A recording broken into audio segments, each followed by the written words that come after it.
It's no secret that I am not naturally tidy. So naturally, homemaking was a struggle for me until I tried these 5 simple things. And if I could do it, you can do it too. First, I stopped trying to do it all. I know it might sound super counterintuitive, but what actually helped was doing less, not more.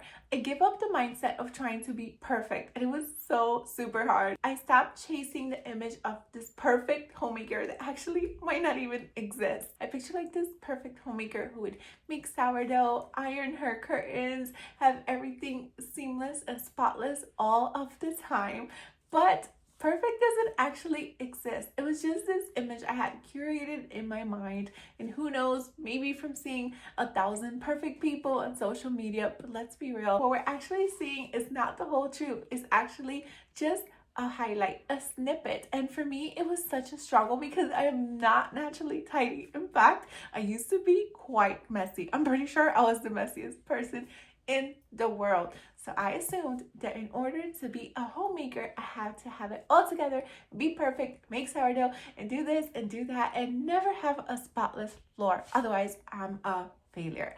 But you know what I found out? That that's not actually true. We are all homemakers. If you ever picked up a sock from the floor, done a load of laundry, or just tried to do something in your home, you are a homemaker. So I stopped trying to do it all. I realized that there's no such thing as perfect. You just have to keep showing up. And once I did that, my home went from messy to managed in no time. Now, of course, you know, I'm a practical girly, so I'm not just gonna leave you hanging and tell you, just don't be perfect and it'll all work out. I actually focused on 2 or 3 things must do every single day, and I got those done. Once those were done, anything else was like a super bonus. Now, this was really tricky because I actually strive to do everything on my to-do list, and my to-do list is never ending, and I felt like I had to do everything in order to do anything, but not anymore. I gave myself a limit of 3 to 5 items to do, and once those were complete, I am done. Anything else is extra, and I actually get to enjoy my home now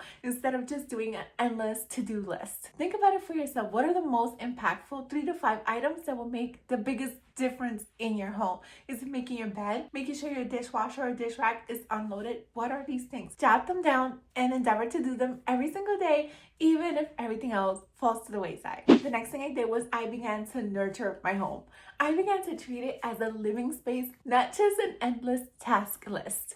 Instead of tidying every single area, every single day, every single time until I burnt out like I used to do. So instead of trying to do it all, what I actually began to do was asking myself, what does my home need today? What space needs the nurturing right now? And I began to focus on that. Yes, I follow the Fly Lady system and it does have zones, but if there's something else that needs tending to at the moment, I will go ahead and nurture that area. I will give myself permission to focus on that area of the home. I would ask myself, what does my home need to feel peaceful today? And while I did tackle my Fly Lady zones, usually first thing in the morning, it would only take 15 minutes, so I would have time to ask myself these things and go around and do a 10-minute task that will help to improve my home that very day, what it needed the most. It didn't need to wait till next week or next month.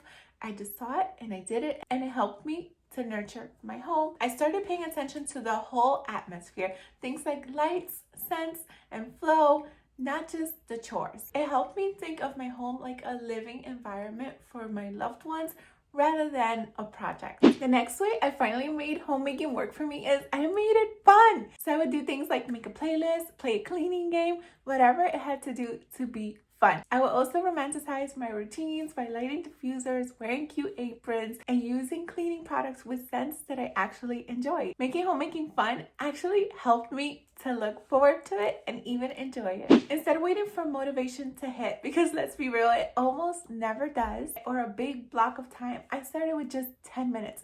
I would set my timer and just get up and go. Whether it was tidying, folding laundry, decluttering, or wiping counters, those small wins helped to build momentum. I do have a freebie. You can check the link down below and it will help you to do your own 10-minute reset. But this was one of the biggest game changers for me. Next, I let homemaking look like me. I stopped copying everything I saw on social media, and I made systems and rhythms that work for me and my family and my season and time, because having 2 under 2 does not look look the same as having teenagers. I don't have behind the scenes maids or nannies. My help comes from the Lord. I don't have a humongous budget. My home is real and realistic. I do have white appliances, but it's okay. It's my home and I'm blessed to be in it. So as soon as I stopped comparing myself, I made it work for me. By the way, comparison is the thief of joy. So enjoy what you have and make it your own. If it's yours, it'll stay. Once I began adapting these routines to my individual needs,